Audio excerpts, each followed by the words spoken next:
Live from the Pro Copy Studio, in Perth, Western Australia, it's time for this week's Wine and Cheese. Hi everybody, welcome to this week's Wine and Cheese. Thanks for joining us. Marcus, what's been happening? Busy week, mate. Yeah? Busy. What have you been Car doing? service on Tuesday. Oh, it's always a hard My son one, always isn't gets it? me organised with that, you know.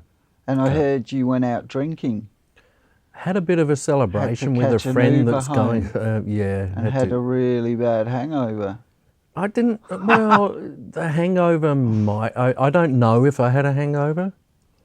I just felt a bit kind of dead. The messages you sent me, I think we can say you had a hangover. Yeah, my head hurt. But it was one of those kind of steady things. I mean, when you leave somewhere at 3:30 in the morning. You can't do that at your age. No, my age. What age do you think that is? You're a granddad now. Yeah, well, I'm a granddad. That means you can't go out partying. Yeah, no. Well, you've got to set them a good, you know, A good example. a good example of what is expected in the future. No, it was good. A friend of mine, actually, guy called Peter that used to work for us. Okay. He came back to Australia in about 2011. His wife was doing a research thing at one of the hospitals here. Right. So Pete came back and we gave him some work for a while, and then he went off when he got settled down. And he's actually going back because he's now a granddad. Okay. So he's going back to Oregon. And he's going to be there for a while before he comes back again. So he was having a bit of a get-together. Nice. Oregon's a nice. nice place. Besides those riots, Some parts they of had it, some parts of recently. it are nice. Some parts. Well, they are- actually and were saying Portland, Oregon, is probably the most similar city to Perth in America. Oh, there you go. So, yeah, although they did have those really terrible riots recently, which was very un-Oregonian of them. Origami. No, it's origami, isn't it? You you were privileged to digitise some amazing cassette tapes. Yeah, we had one of the radio stations contact us last week, I think it was. Might have been the week before, might have taken a week to come in. Came in with a set of tapes of Graham Polly Farmer.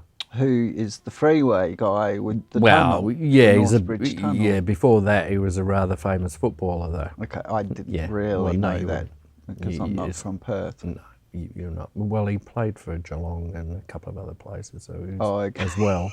Okay. Can you tell I'm not really into footy much? But anyway, But I do know he was a legend. he was a legend, and some time ago, I'm guessing. And he was an Indigenous player, wasn't Yep, he? yep. Yeah, fantastic. Was Very he one of the famous. first? I'm guessing one. Oh, yeah. No, there was a few before that. Well, he started in the 50s, I think. Right. But probably one of the most famous ones from that era. Played alongside John K. Watts, I think. But he did a series of tapes some time ago on goal setting. But it was goal setting from the perspective of playing football. So there was a lot of winner mentality in there and stuff like that. It was fantastic listening to it. Great. The other thing that struck me as I was working my way through this job was that the person doing the voiceover was an old family friend and DJ, Jim Beam. I've heard a lot And- about him. I never met him. No. But, No, I don't think you were here when he was doing a lot of his I radio know work. he used to live upstairs at the Inglewood Yeah, Hotel for quite a long time. Yeah, but not long before he passed away. But He quite a was legend. Everybody talks brilliant about him. voiceover. He used to do quite a bit of voiceover work for me back in the day.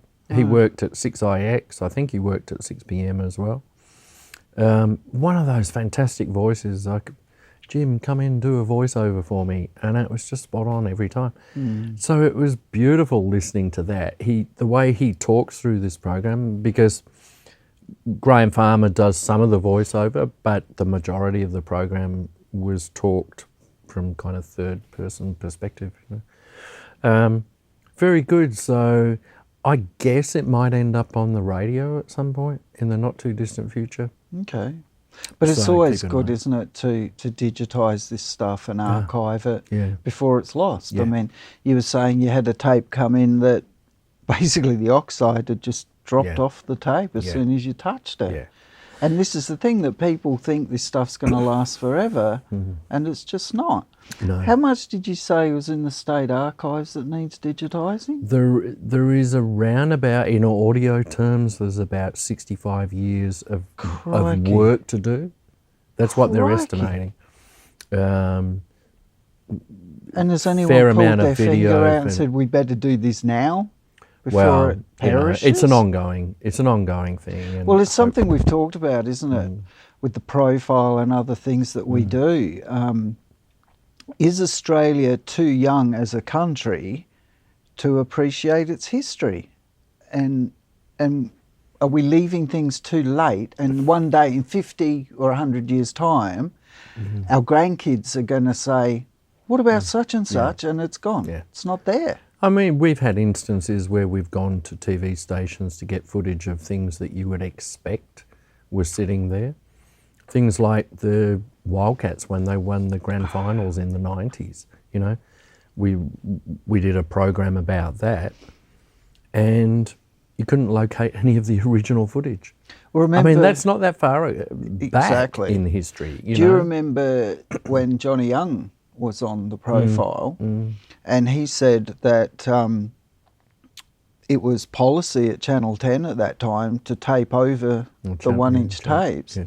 And they only ever had the old black and white original footage because Sally Boyden's parents were rich enough to have bought one of the very first VHS type machines, home video recorders. And that's the only reason that footage has survived. There's over 300 episodes of Young Talent Time that are gone. Yeah.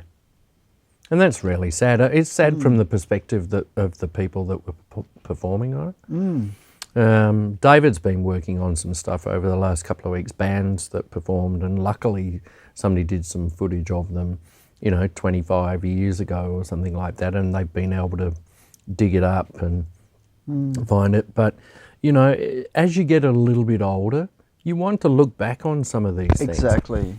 A lot of the kids these days, it's very transient. They take pictures on their phone. The ones they don't like, they post it. delete. Yeah. The problem is, a lot of those ones that they delete have got the things that later on you think about.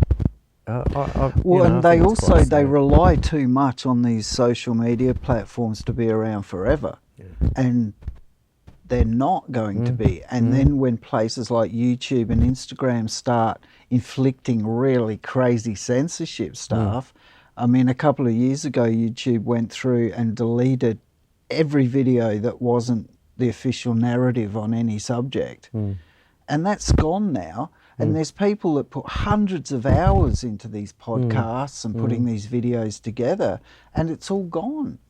And look at the things that are happening at the moment, with this talk about paying for news stories and all of this kind of stuff. And that, they're posting things every day. When you open up YouTube, there's a little banner comes up with something on there. And Did you read that? I've read a couple of them. I read it last night, and what it is that they're saying that they are going to preference news sources that pay them. Now, that doesn't necessarily mean they're good news sources. No. If they're CNN, it's crap. Yeah. So what's going to happen as well is the people that can afford to pay are going to get the primary spot. So it's going to get harder and harder for small independent people to ever be seen. And for us And as that's not a good consumers thing. to find the correct news. Yeah. So it's not a real good thing. I haven't delved into it an awful lot, but you start doing things like that. You think, what's the agenda behind it? The agenda in this case is not prompted by YouTube. It's been prompted by governments so what's gone on there that's now changed it? I don't know. That'll play out over the next couple of weeks, like other issues that have been happening around town. I just wanted to give folks an update on the cane toad, and he can sue me for that because I ain't got anything. You can't sue somebody if they haven't got anything. Clive Palmer is now saying $30 billion is not enough. And the Prime Minister says Clive Palmer's challenge to WA's COVID-19 border closure is an unnecessary distraction, while the Premier says the billionaire has gone nuclear with his mounting lawsuits. Mr Palmer is now believed to be seeking more than $30 billion in damages from WA government after accusing the state of unconscionable conduct. Can we actually, I know we've talked about it, and I think there is a Facebook page now. I have to go and have a look again, prompted from some of our discussions, I think. But if everybody in WA said, we've had enough of this bloke and we want a class action, is there a lawyer out there that can actually tell us if we could do it? And we'll just sue him for $1 million each. So that's... Do we need to sue him, or can we just stop him having any business dealings in this state? Because he doesn't play fair. He won't play by the rules that everyone else has to play by. And that to me is like, well, then I'm sorry, you can't come in and do business here. We It's don't a bit want like you that movie that to take came all out. of our resources and sell them to China. You pocket the money in your Cayman Island bank account. And as usual, WA gets screwed over. Sorry, you were going to say? I was going to say, it reminds me of that movie called Enemy of the State. Gene Hackman, I think, was in that Yes. movie. Watched that 100 times. It was great. But no, I don't know the legalities of it, but I think we as individuals find a nice lawyer in town and going, right, this guy we'll put a is dollar affecting in. up... If he starts to affect our lifestyle and threatens us, which is what he's doing, He's totally threatening he's actually us. threatening the livelihood Big and the time. safety of people in Western Australia. Well, maybe it's time that we turn around and... Well, he's also now suing Mark McGowan, our Personally. Premier, personally, and is trying to bankrupt him. And it's like, that's not fair. Mark McGowan's doing a job. He's doing a very good job. It's nothing to do with him personally. And Clive Palmer's just... I just don't get law this was guy. has never been fair, Phil. That's No. the thing. Law has never been I had a fair. mate actually that was studying law, and he got all the way to the end and was 1 unit off of finishing, and then he woke up one day and realised that law is about process. It's not about justice, and he walked away from it. Yeah. I can understand that. Anyway, it's Right. time for our mate George. Oh, what's he got to say this week? Oh well, check it out. You were designed, the real you, to be in flow. So what is flow? Flow is when what you're doing is effortless because the right ideas are coming to you at the right time to guide you intuitively in what's the best way to be to optimize the results you're after. That is so effortless that you achieve a lot and you stay energized. How cool is flow? One of my favorite sayings is no flow, no go. But as you'll notice, we can slip off our flow for a long time. Some people struggle to even get back in flow for too much of their life. So what is it about who we really are can actually be disconnected from one of the most important ways of how to be in the way we relate to our whole day, every day. So what I'm saying to you is this: lose your tolerance for being out of flow. Do things that will reclaim your imagination and your intuition. Learn to feel the moment. Learn to absorb what's going on around you in great detail, because then your imagination can serve it because you're actually informed. So when you do that and you stay fully present and you absorb a lot more than you did before, you are one significant step closer to turning on the flow for you. Look at where in your life you are in flow, where things are easy for you. Learn from that and learn where you're not in flow, and look at how you overthink. Look at how you second guess and you're too much in your logic and you're not enrolling your whole brain thinking of your creative and intuitive side of you. So The real you is meant to use all of you, not half of you.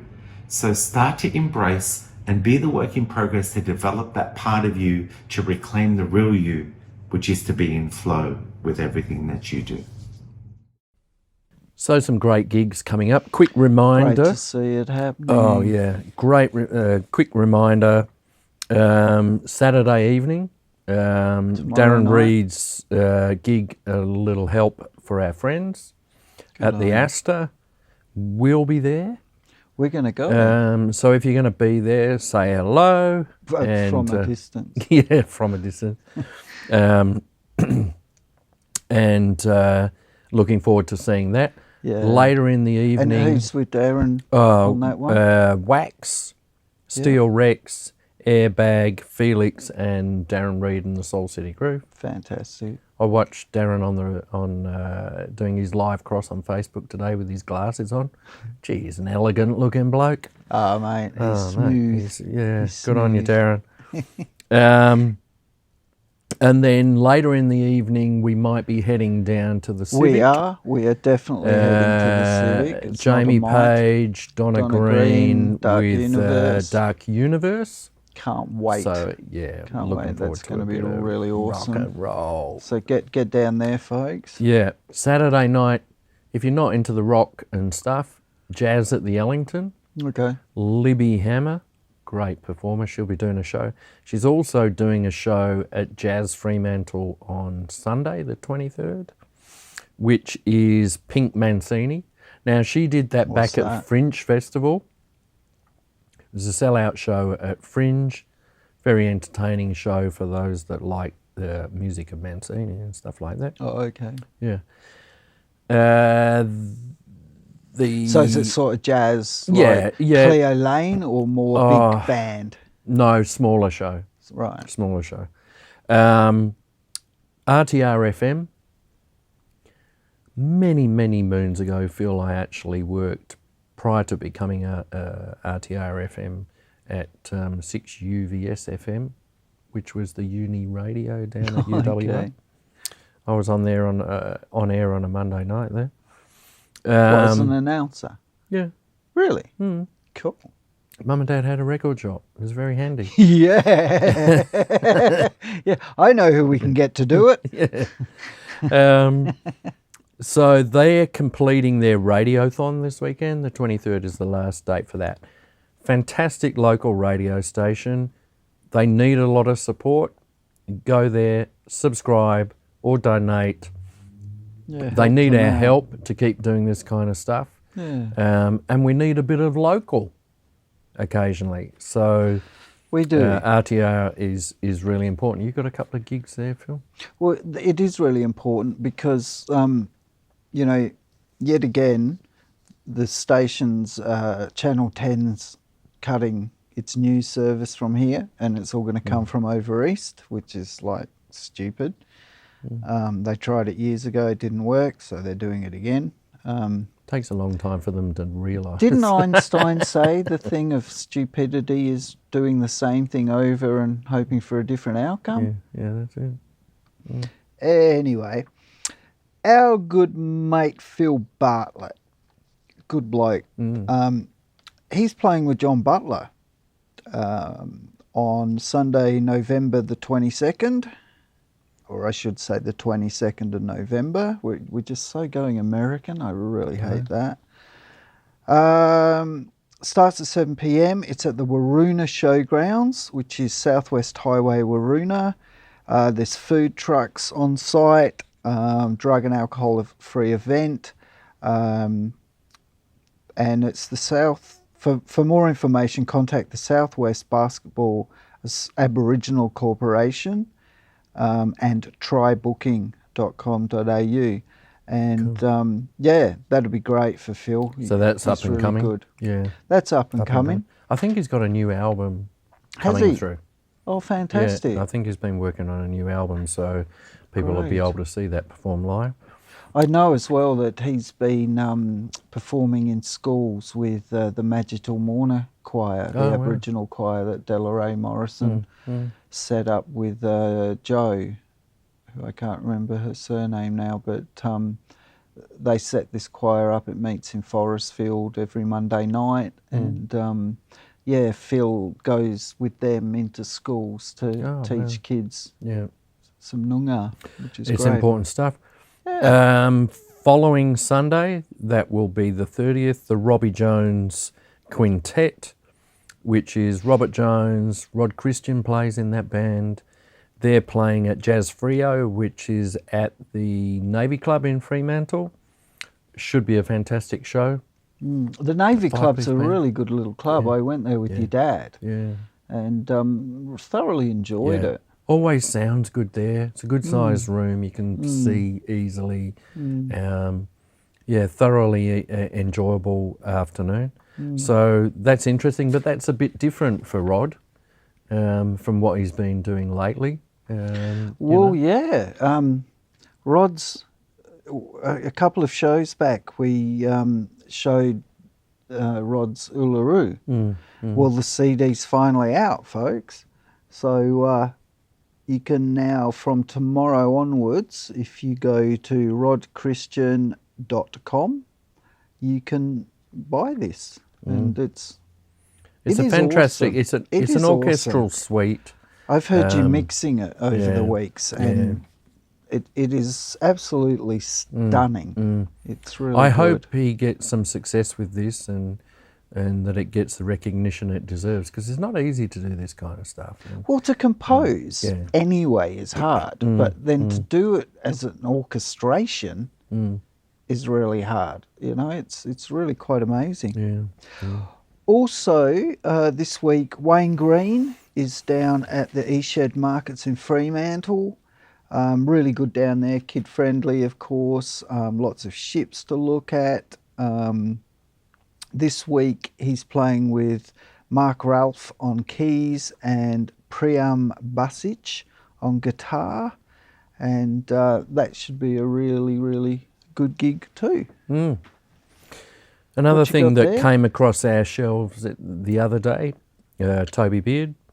Right. She's got another LP out. I think this may be My God, it's an LP. a second run of her LPs. Wow. Toby's a fantastic performer, and under normal circumstances she'd tour and play all over the world.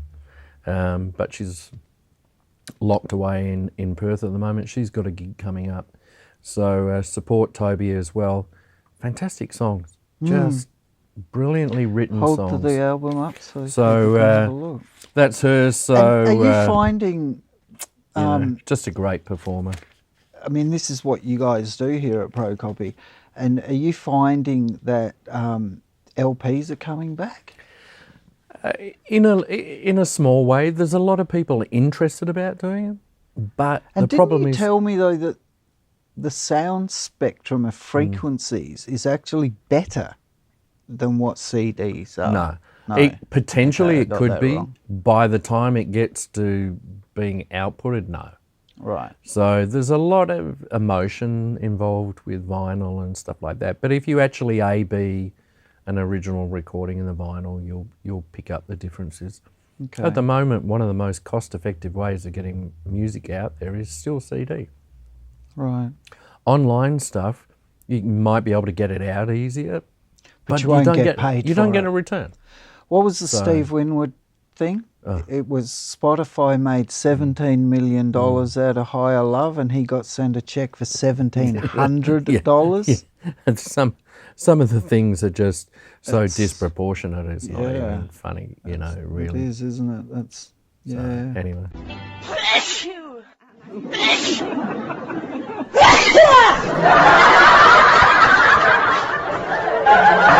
I owed him up. Okay, so time for this week's Jordan Report with Jason Jordan, our good mate. Thanks, Jason. Take it away.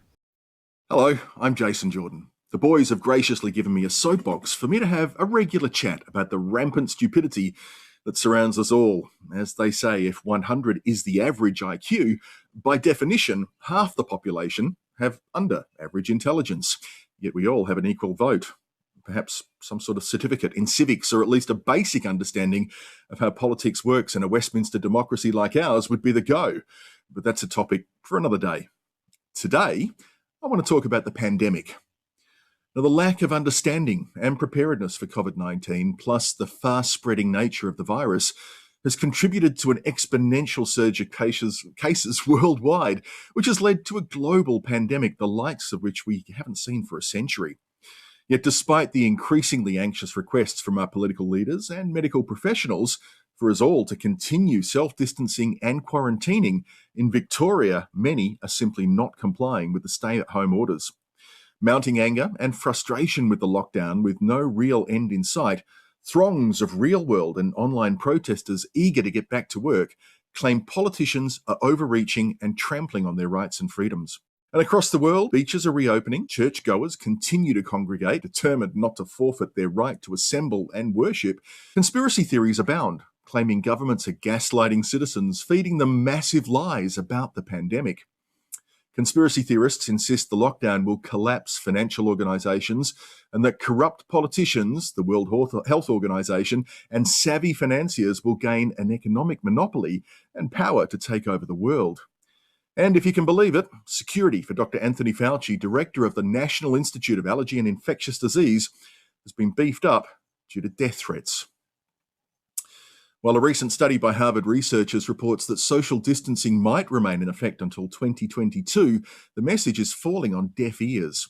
Hardline religious leaders argue that scientists, government officials, and the WHO don't believe in God and are determined to remove their God-given rights to assemble and worship. Will the impatience, frustration, and refusal to heed scientists and government leaders create a second and third and fourth wave of the pandemic? Will it put the world at greater risk? Well, if you believe the Harvard researchers and an alarming new study reported by eMediHealth, an expert-reviewed health resource, the answer could be yes.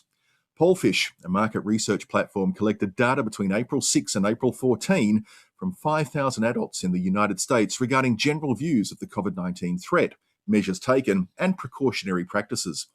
Some 71% of the respondents rely on news outlets as their most trusted source to keep abreast of the pandemic, and 50% turn to social media, while only 43% rely on data from credible health organisations such as the World Health Organization or the Centre for Disease Control and Prevention. With the constant barrage of information, it can be difficult to tell facts from hearsay or misinformation. In an age of ubiquitous social media, unverified information can mislead scores of people, sending them in the wrong direction and creating adverse repercussions and mismanagement of the pandemic. Now, although 85% of us practice frequent hand washing with soap, as high as 40% of respondents believe home remedies can protect against the coronavirus.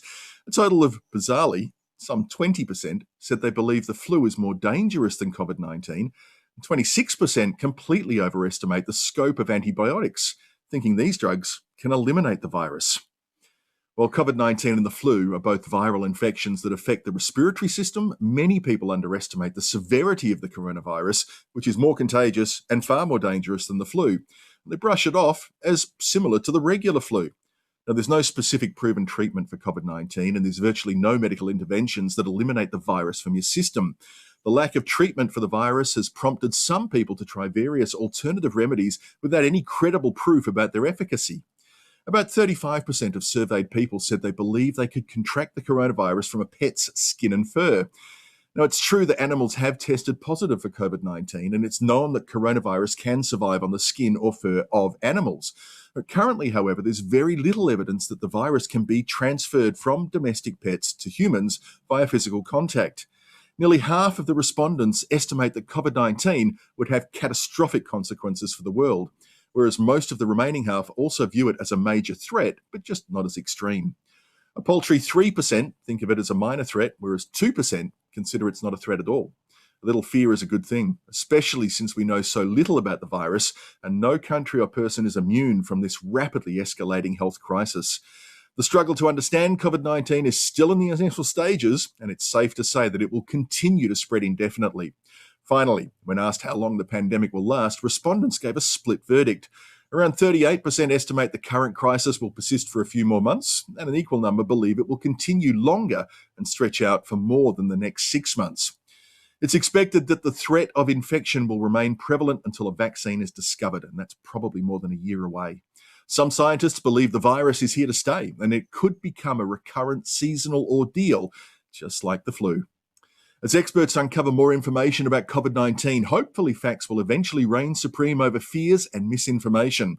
Meanwhile, it's safe to say that the healthiest course of action is to rely on credible, unbiased and objective sources such as scientists, medical personnel and organisations with specialists who have devoted their careers to studying and disseminating information on infectious diseases.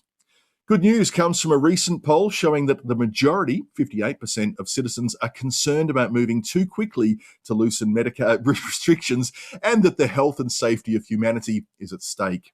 From everything we know to date, until more information and treatments are available, scientists insist that the motto of "stay the fuck at home" is the message to heed on this untrodden path forward. I'm Jason Jordan. That was good. And Jason's going to come in, hopefully in the next few weeks, and have a chat to us about medical marijuana. Okay. And CBT. Well, he's very authoritative on that subject. He's a smart guy and he knows his stuff, and it's something Australia really needs to grow up about, because, you know, medical cannabis doesn't mean people sitting around staring at a blank wall for 4 hours stoned off their dials. That's not what it's about. And medical marijuana is very, very good for inflammation. It's very good for a lot of things. Stimulating appetite and anorexia, all that sort of stuff. I'm not an expert on this. Jason is, and he founded this group, and they're doing amazing stuff. And I really want to get him to come in and talk to us all about it, so we all understand what it's about. Because I know doctors that are so confused about it. They're not sure what they can prescribe, in what amounts, what drug company it comes from. The costs are so prohibitive that you're actually better to get it on the black market, which is what we don't want to do. No. It's sort of crazy. Well, I'm sure Jason will be able to give us a very balanced viewpoint on exactly what can happen in that area. So I hope he can come in really soon. We look forward to catching up with him in the studio. Well, I think that's about it for this week. Anything else you can think of? I'd just like a decent night's sleep, actually. How's Wiggle been? Wiggle's fine. He's worked out if he lifts his ladder, that unhooks it and he can throw it. It's only taken him 2 years to work that out. I can lend you some gaffer tape if you like. That'll fool him for a bit. Not for the ladder. I'm just thinking to put it on his feet. Oh, that's cruel. That's terrible. No, I wouldn't do that. I wouldn't do that. I'm a great pet owner. He keeps wanting me to bring him into the studio, but I don't know if he'd survive the car ride here. I might try it. We could Uber him. It's not my driving, it's the whole thing. He's a bird. You know, he's not a dog where he's going to hang out the window and sort of, you know, isn't this brilliant? But I guess if I put a cloth over him or something. So, yeah, we might have a special guest of my budgie. How exciting is that, hey? We've hit the new highs on this show. It. So, have we got a good song to finish with tonight? We do. It's Greg Bird, Steve Gard, Al Simpson, a couple of other guys that I've forgotten their names, sorry. But this is really good. This is a really good song. Cool. Have a good week, everybody. Ring each other up. Talk to people, especially friends in Victoria and Sydney. Victoria's doing it really hard, but they are starting to hit a curve now, which is fantastic. Still some idiots doing the wrong thing, but that's going to happen, isn't it? Well, you can't control them. No. We'll talk to you next week. Take care. See yous. Bye.